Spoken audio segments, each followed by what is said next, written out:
Hello everybody, welcome back to another video. Today I'm going to be going over the grandest event of all events, WrestleMania 40. So, yeah, I never reviewed a WrestleMania before, so this should be good. I was going to do 31, but then I just didn't want to, so, yeah. Sorry, excuse me. It's been a wild day so far. Not wild, but boring at school. I have hiccups. School exists, and yeah, I've been just drained. I don't know. So how I'm gonna do this WrestleMania reviews? I'm gonna go over all 13 matches.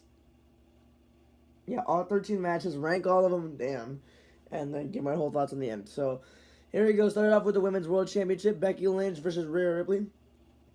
That match, it was really good. I expected a little bit better, but it was still like pretty good.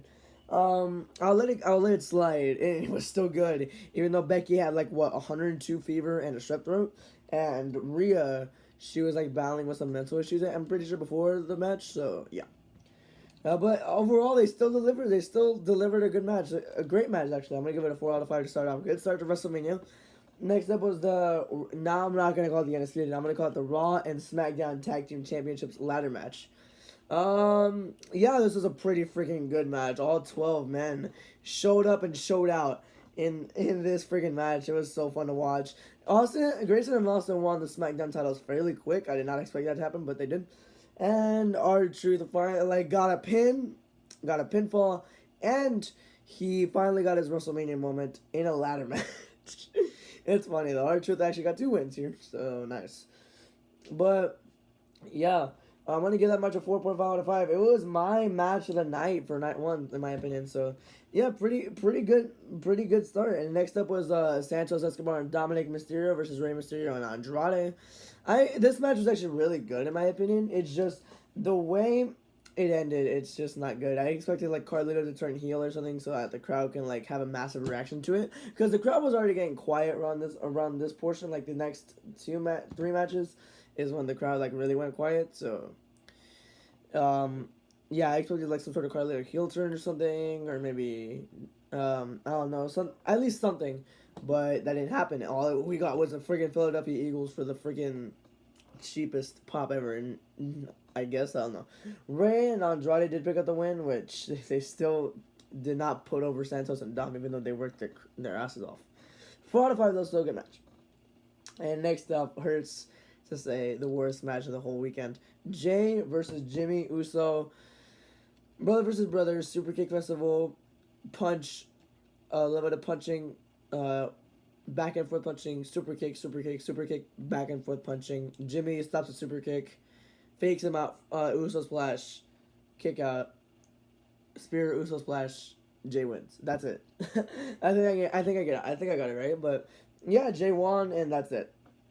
Like, this match was very slow. No, all the moves were literally just super kicks and spears, or just super kicks. That's it throughout this whole match. Like, it was just not good at all. Horribly flowed.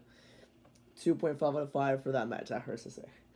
But next up was the 6-woman tag team match between Damage Control versus Jade Cargill, Naomi, and Bianca Belair. It was a pretty fun match. It was just an average match though. It could have been on SmackDown and I wouldn't even have noticed. It's still good. Don't get me wrong. But like, okay, it was just there. 3.5 out of 5. It was still pretty good. Jade and Naomi and Bianca got the win though. Pretty cool. 3.5 out of 5. Next up is the Intercontinental Championship match between Sami Zayn versus Gunther. They built Sami up like he's the freaking biggest underdog ever. Everybody's rallying behind him. He's ready to take on Gunther. And what we got was one of the most brutal and violent matches I've ever seen Sami Zayn go through. Not actually, but kind of. Like, brutal and violent is exactly what happened here. Still a great match. Sami Zayn, dude, like, damn. They made him really look, they made Gunther look vulnerable at the end of it. Sami Zayn did pick up the win. What a moment for me. That was amazing. So, yeah. Sami Zayn is a new Intercontinental Championship. He's going up against Chad Gable, which I don't think Chad Gable will win. Actually, I have no idea yet.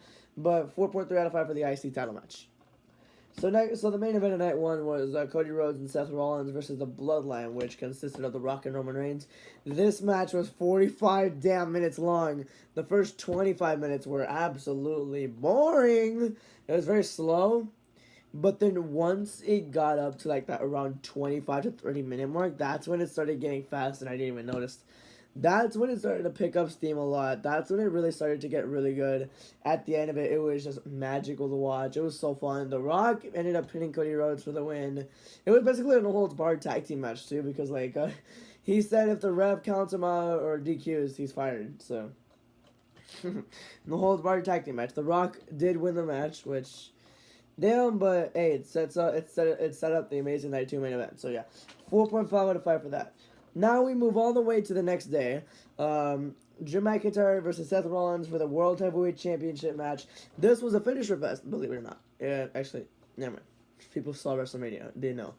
But it was a finisher fest. It started off with a Claymore in the first 2 seconds of the match. So, but yeah, it was basically just a finisher fest. Like I counted like around 3 stops and 4 Claymores. In this one, it was 10 minutes long, 10 minutes 36 seconds long, if I'm being exact.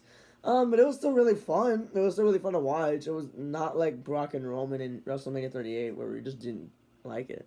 I mean, the first 2 matches, they already proved that they can do a lot. Right now, all we just need is a simple title change, and that's it to open up night one. Drew McIntyre did get that win there. Awesome job for him. Had his moment for 5 minutes and 45 seconds, and then Damian Priest came in and cashed in his Money in the Bank contract. CM Punk left Drew McIntyre in a vulnerable position there, and then that gave Priest the opportunity to cash in, and he actually successfully cashed in. The ref didn't take super long to do it this time as well. Samantha Evans' voice cracked, and Damian Priest hit one finisher and got the win. So yeah, the whole match and whole segment there, 4.3 out of 5. That was just a wild way to open night one. Yeah. Next up was a 6-man Philadelphia street fight with the Final Testament versus the Pride. What's it called? Bubba Ray Dudley was the special guest referee for the match, which was a little bit surprising. We had Snoop Dogg as a special guest commentator, which he was good. This did not need to be anything like a show stealer.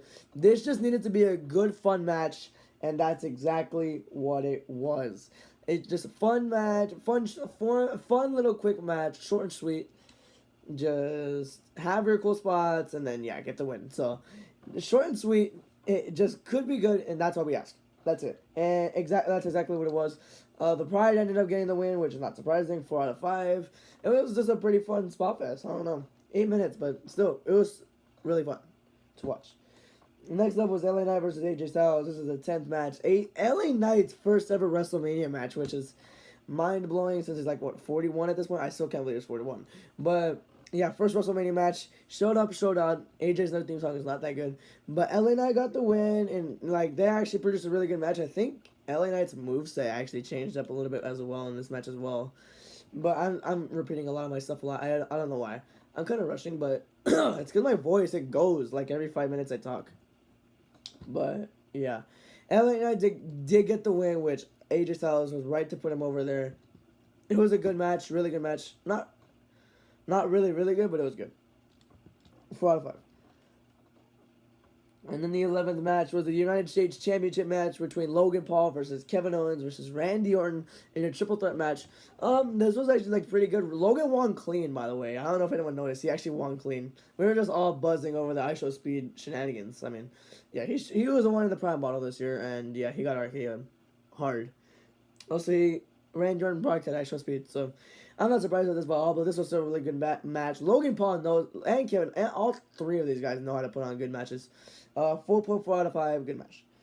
And then the penultimate match, the 12th match, the WWE Women's Championship between Bayley versus Io Sky. Bayley got a cool entrance. She got a new theme song as well. I mean, it was her regular theme song and then transitioned to this different one, which was actually pretty good. Def Rebel didn't F it up this time, which I'm surprised by. But this was a women's classic, dude. This should have made event at night 1 if it wasn't for The Rock. It was just super fun to watch. It was just a lot of fun. Io deserves a lot better. She deserves a big push. Like, take her on a solo run. Once Damage Control's all done, like, take her on a solo run, dude. Like, or put a title on her at least, the tag titles, or something, just something. it was just crazy. So Io Sky does look a lot better. So is Bailey. Bailey already got the title, so that's what she deserves right there. So she's been carrying the division during the pandemic era, and then she got that ACL injury, which she couldn't do anything after that.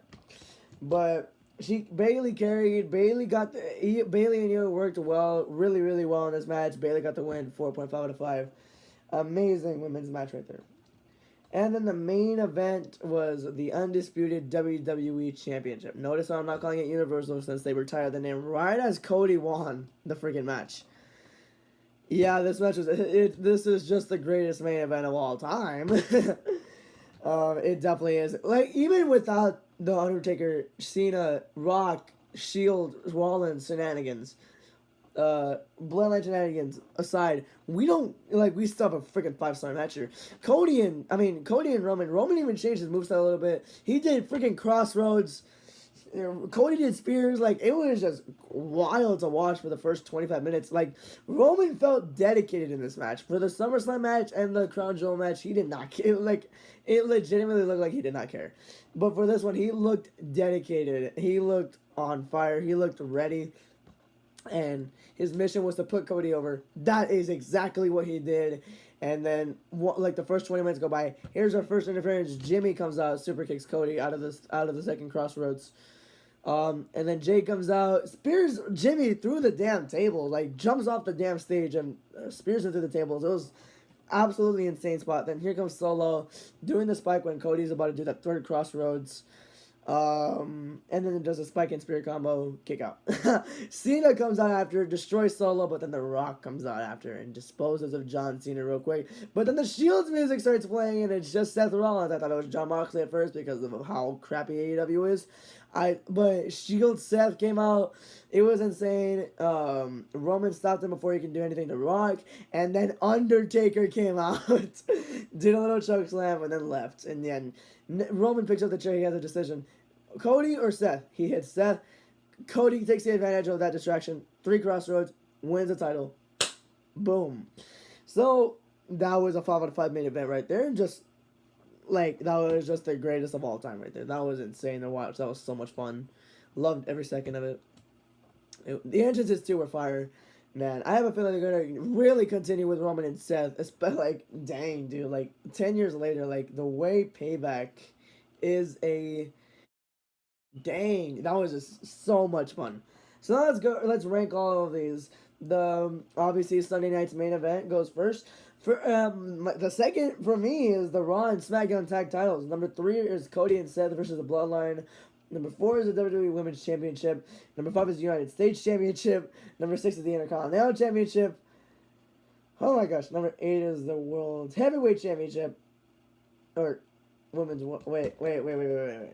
Okay, I'm just gonna leave the rankings up there so you guys can see.